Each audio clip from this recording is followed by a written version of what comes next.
Lyca production Subaskaran மற்றும் red Jain movies இணைந்து வழங்கும் உலக நாயகன் கமல்ஹாசன் நடிக்கும் பிரம்மாண்ட இயக்குனர் ஷங்கரின் இந்தியன் 2 ஜூலை 12 முதல் உங்கள் அபிமான திரையரங்குகளில். இது எனக்கு முதல் முறை நான் ஒரு லீட் ஆக்டராக நடித்து அதோட ப்ரெஸ் மீட் எனக்கு ரொம்ப புதுசு. ஏதாவது தப்பாக பேசினா மன்னிச்சிக்கோங்க. 1-2 பதட்டத்தில் ஏதாவது மாற்றி ஏதாவது சொல்லிட்டேன்னா மன்னிச்சிருங்க.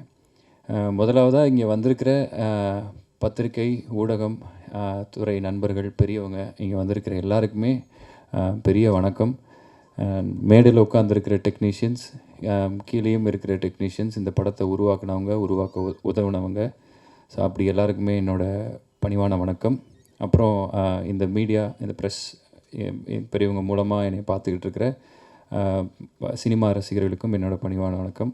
அதே மாதிரி இந்த இடம், இந்த வாய்ப்பு, இன்றைக்கி இங்கே மைக் பிடிச்சி இந்த லைட்டு முன்னாடி நின்று நான் பேசிகிட்டு இருக்கேன்னா அது காரணமான முக்கியமான ஒரு விஷயம் விஜய் டிவி. அவங்களுக்கு நன்றி. ஹாட் ஸ்டாருக்கு என்னோட நன்றி. பிக் பாஸ் நிகழ்ச்சிக்கும் அதில் என்னை ஓட்டு போட்டு என்னை ஜெயிக்க வச்ச இந்த அந்தஸ்தை இன்றைக்கி இந்த ஒரு மரியாதை எனக்கு கொடுத்துருக்குற எல்லா பிக் பாஸ் ரசிகர் குடும்பத்துக்கும் என்னோடய பணிவான நன்றி. ஸோ இது எனக்கு ரொம்ப ஸ்பெஷலான ஒரு ப்ரோக்ராம் எனக்கு. ஏன்னா நான் இதே எல்வி பிரசாத்தில் ஃப்ரெண்ட்ஸு படிச்சுட்டு இருக்கும்போது அவங்களோட சேர்ந்து அசிஸ்டண்ட்டாக கூட சேர்ந்து ப்ராஜெக்டில் வேலை செஞ்சுருக்கேன். இன்னொன்று அசிஸ்டன்ட் டைரக்டராக இருந்த காலத்தில் என் ஃப்ரெண்ட்ஸ் ப்ரெஸ்ஸில் இருக்கும்போது இதே மாதிரியே பின்னாடி அவங்களோட உட்காந்து ஒருத்தர் என்னென்ன பேசுகிறாங்கன்னு கேட்டுக்கிட்டு இருந்திருக்கேன். எனக்கு நல்லாவே புரியும் உங்களுக்கு நாங்கள் பேசுகிறது எப்படி இருக்குது அப்படின்றது என்னால் நல்லா புரிஞ்சிக்க முடியும். ஸோ எனக்கு இது ரொம்ப ஸ்பெஷல் டேங்கிறனால சில விஷயங்களை மட்டும், எல்லாருமே நிறைய விஷயங்கள் சொல்லிட்டாங்க, எனக்கு தோன்ற சில விஷயங்களை மட்டும் சொல்லணும்னு நினைக்கிறேன்.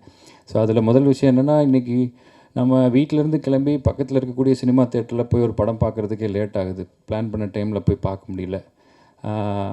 அப்போது ஒரு சினிமா தேட்டருக்கு போகிறதுக்கு எவ்வளோ லேட் ஆகும்னு யோசிச்சு பார்த்தா நான் கொஞ்சம் சீக்கிரமாக இது நடக்குதுன்ற மாதிரி தான் எனக்கு தோணுது. ஸோ இந்த இடத்துல நான் இன்றைக்கி என்னை கொண்டு விட்டுருக்கிற, ஸோ நம்ம ஓட்டு போட்டாலும் சரி, நம்மளை பற்றி எழுதுறது நீங்கள் எல்லாருமா சேர்ந்து தான்.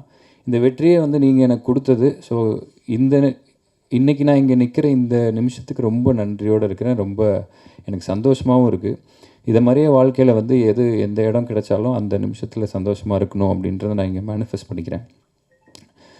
மேலும் இந்த லாயர்ஸ் அண்ட் டாக்டர்கிட்டலாம் பொய் சொல்லக்கூடாதுன்னு சொல்லுவாங்க. எனக்கு பர்சனலாக இந்த ப்ரெஸ்ஸுக்கிட்டையும் பொய் சொல்லக்கூடாது அப்படின்றது நான் ஃபாலோ பண்ணணும்னு ட்ரை பண்ணுறேன், நினைக்கிறேன். ஏன்னா எங்கேயாச்சும் ஒன்று சொல்லி வேறு எங்கேயாவது ஒன்று சொன்னால் மாட்டி பிடிச்சி ஆட்டி வெளுத்து விட்ருவாங்க. அதனாலே நமக்கு அதில் கொஞ்சம் பயம் ஜாஸ்தி. ஸோ அதனால் உங்கள்கிட்ட என் மனசில் என்ன இருக்கோ அதை நான் அப்படியே சொல்கிறேன். ஸோ அது ரொம்ப மேடை அலங்காரத்துக்கு சிலது சேர்த்து சொல்லலாம் கூட, ஏதாவது தப்பாக இருந்தால் மன்னிச்சுக்குங்க. ஸோ இது பிக் பாஸை விட்டு வெளியில் வந்தபோது என்னோடய மைண்ட் செட் எப்படி இருந்துச்சுன்னா, நான் ஒரு காலத்தில் வாய்ப்பு தேடி இதே இடத்துல அட்ரஸ் கார்த்திக்னு ஒருத்தர் இருப்பார். ஒரு பெரிய 1 கேர் நோட்டில் ஒரு பேப்பரில் எங்கெங்கே ஆடிஷன் நடக்குதுன்னு எழுதி கொடுத்துருப்பாங்க. ஸோ நான் ஒரு 100 ரூபாய்க்கு பெட்ரோல் போட்டுட்டு தெருவாக போய் இருக்கிற எல்லா ஆஃபீஸ்லேயும் என்னோடய ஃபோட்டோஸ்லாம் கொடுத்துருக்கேன். அப்படி இருந்த எனக்கு பிக் பாஸில் ஒரு வெற்றி வந்த பிறகு கதை சொல்கிறேன் கேட்குறீங்களான்னு சொல்கிறது எனக்கெல்லாம் ரொம்ப டூ மச். ஸோ அப்போ ஒரு கதையை கேட்டு அதில் குறை நிறைகளெல்லாம் சொல்லணும் அப்படின்றது என்னோடய இது கிடையாது. வர்ற வாய்ப்பு ஒன்று எனக்கு தேவதை மாதிரி. ஸோ அதனால் எந்த தேவதை கை கொடுத்தாலும் அந்த தேவதை கையை இருக்க பிடிச்சிக்கிட்டு அப்படியே வந்துடணுன்றது என்னோடய யோசனையாக இருந்தது. ஆனால் ஏதோ ஒரு விஷயம் பண்ணும்போது நிறையா பேர் இதுக்கு முன்னாடி இதில் அனுபவம் இருந்தவங்க நிறையா விஷயங்களை சொல்லுவாங்க. நீங்கள் த்ரில்லர் பண்ணுங்கள், உங்கள் கண்ணுக்கு நீங்கள் வில்லன் பண்ணுங்கள், நீங்கள் காமெடி பண்ணுங்கள், இல்லை நீங்கள் எது பண்ணுங்கன்னு சொல்லி என்ன பண்ணுறதுன்னு தெரியாமல் ஒரு 1.5 வருஷம் சுற்றி நானாக ஒரு கதை பண்ணுறேன்னு சொல்லி போய் அப்புறம் என் வீட்லேயே எனக்கு அடையாளம் தெரியாமல் மூஞ்சியில் தாடி கிடியெல்லாம் வளர்ந்து, ஸோ அதுக்கப்புறம் ஒரு சிம்பிளாக நம்மளை ரசிகர்களுக்கு எப்படி பிடிக்கும், பார்க்குறவங்க நம்மக்கிட்ட என்ன எக்ஸ்பெக்ட் பண்ணுறாங்கன்றதை நான் புரிஞ்சுக்கிட்டு அதுக்கேற்ற மாதிரியான ஒரு படம் தான் இந்த படம். ஆனால் யாருக்கு பிடிக்கணும் அப்படின்றத நான் நினச்சிக்கிட்டேங்கன்னா, ஒரு சில பேர் பியூர் சினிமாவை பண்ணுங்கள், சினிமாவில் இருக்கிற ஆளுங்களுக்கு பிடிக்கணும், அப்போ தான் நிற்க முடியும் அப்படின்னாங்க. ஒரு சில பேர் ஃபேமிலிக்கு பிடிக்கணும், இன்னொரு சில பேர் குழந்தைகளுக்கு கண்டிப்பாக பிடிக்கணும்னா, யாருக்கு பிடிக்குன்றது யார் கையிலையுமே இல்லை.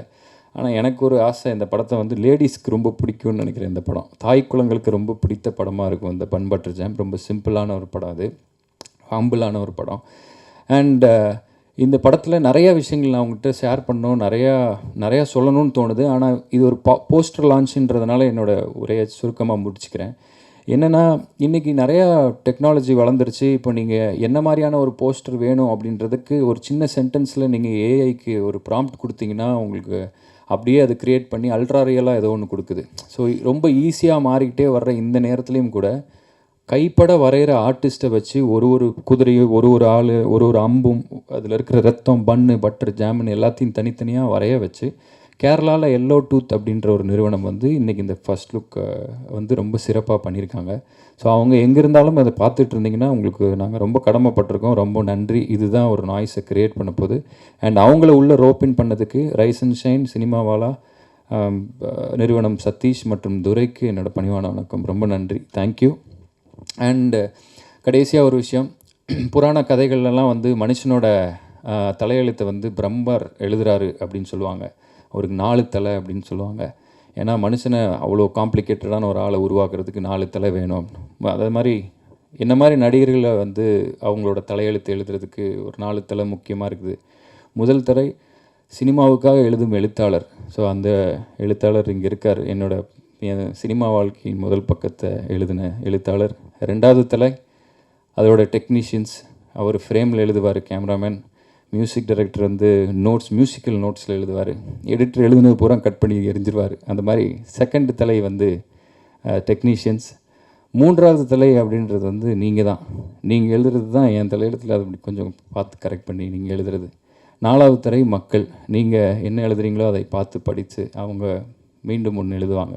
ஸோ கொஞ்சம் பார்த்து செய்யுங்க தலை. Thank you so much.